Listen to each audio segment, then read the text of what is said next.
सुप्रभातम।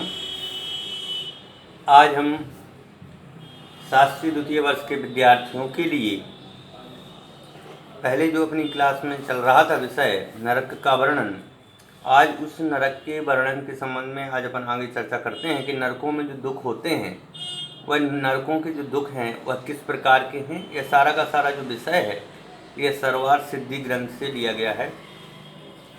उस सर्वार्थ सिद्धि ग्रंथ के आधार पर अपन यहाँ पर चर्चा कर रहे हैं।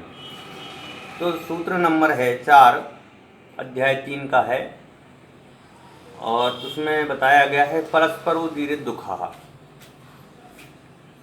कि नरक में परस्पर उदीरत मतलब में होता है मारना, पीटना, शूलारोहण करना आदि। इसमें क्या होता है, परस्पर में ये जो जीव होते हैं, नरक में जो रहने वाले जो जीव हैं वह आपस में इतने लड़ते झगड़ते हैं कि वह अपने उनका क्या है, शरीर जो होता है वो बैक्टीरियक शरीर होता है और बैक्टीरियक शरीर होने के कारण से वह शरीर को छोटा बड़ा हल्का भारी कैसा भी बना सकते हैं। तो वह कभी कभी तो ये परस्पर में एक दूसरे को तलवार रूप में तैयार होकर के और मारने लग जाते हैं। कभी वह उनको आपस में नदी बन जाते हैं जिसमें अनेक प्रकार की खून मांस की नदी होती है। कभी भूख लगती है तो एक दूसरे को खा लेते हैं, परंतु वो मरते नहीं हैं। नरकों में सबसे बड़ी जो पीड़ा है, यह नरकों का जो कहें कि सबसे बड़ा दुख है, वह दुख इसी बात का है कि वहाँ पर मृत्यु नहीं है।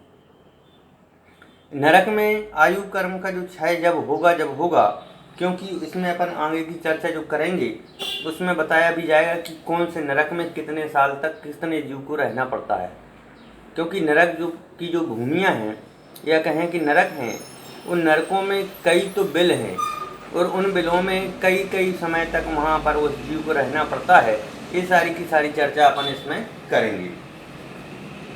अगला सूत्र है संक्लिष्टा सुरोधीरित दुखास्त प्राक चतुर्थया, कि चतुर्थ नरक के पूर्व की जो चौथे नरक से जो पूर्व की जो जीव हैं अथवा तीसरे नरक के तल तक, वहाँ संक्लेश परिणाम अनुसार असुर कुमार जाति के भवनवासी देव भी दुख देते हैं।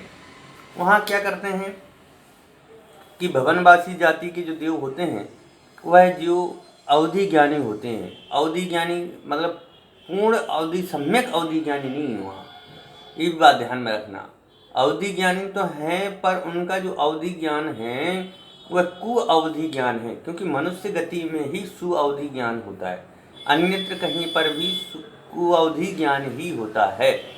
नरक में और देव जाति में जो अवधि ज्ञान है वह स्पष्ट अवधि ज्ञान है, सम्यक अवधि ज्ञान नहीं होता है। इस प्रकार से वहाँ जो असुर कुमार जाति के देव होते हैं या जो भवनवासी देव होते हैं, जो भवनों में निवास करते हैं, वह वहाँ पर जाते हैं और उनको उनके पूर्व भाव की चर्चा सुनाते हैं। उसमें भी वह सही नहीं बताते हैं, उसमें उल्टा ही बताते हैं ताकि ये आपस में लड़ें। तो इस प्रकार से वहाँ पर नरकों में वह असुर कुमार जाति के देव जाकर के लड़ाई लड़ाते हैं और लड़ने के बाद में वह एक दूसरे को मारते हैं, काटते हैं। और यह मारना और काटना वहाँ पर नरक में निरंतर रूप से होता रहता है।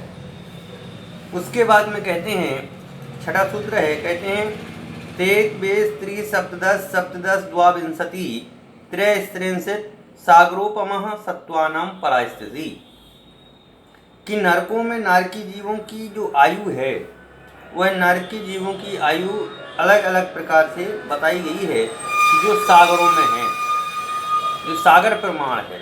यह प्रथम नरक की है तो 1 सागर की है, दूसरे नरक की 3 सागर की, तीसरे नरक की 7 सागर की, चौथे नरक की 10 सागर की, पाँचवें नरक की 17 सागर की, छठे नरक की 22 सागर की और सातवें नरक की जो है 33 सागर प्रमाण वाले वहाँ पर जीव निवास करते हैं। तो यहाँ पर ये अपन ने देखा एक सागर की बात यहाँ पर कही गई है और सागर भी कोई छोटा बड़ा नहीं होता है। सागर, एक सागर का मतलब में है कि अनंत काल। कैसे, जैसे मैं आपको सागर का प्रमाण और बता देता हूँ कि जैसे सागर है उस सागर का प्रमाण ये है कि 400 मील व्यास वाला, मतलब गोलाई 420 की, और 200 फीट 200 मील का गहराई, और उस पर जो चक्रवर्ती होता है भरत मध्य लोक का, जो छतार खंड का भरत क्षेत्र का जो चक्रवर्ती होता है, उसकी 18 करोड़ अक्षौहिणी सेना होती है।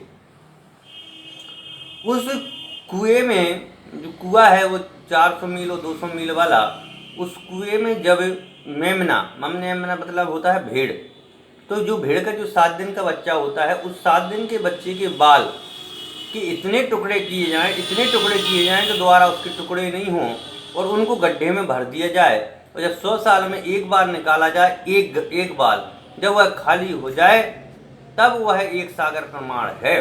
तो इस प्रकार से ये नरकों में यह जीव जो जाता है उसको अनंत दुखों की पीड़ाएं सहनी पड़ती हैं, और वह अनंत प्रकार के दुखों को प्राप्त होता है। इस प्रकार आज अपन ने संक्षिप्त में नरकों के दुखों की चर्चा की है।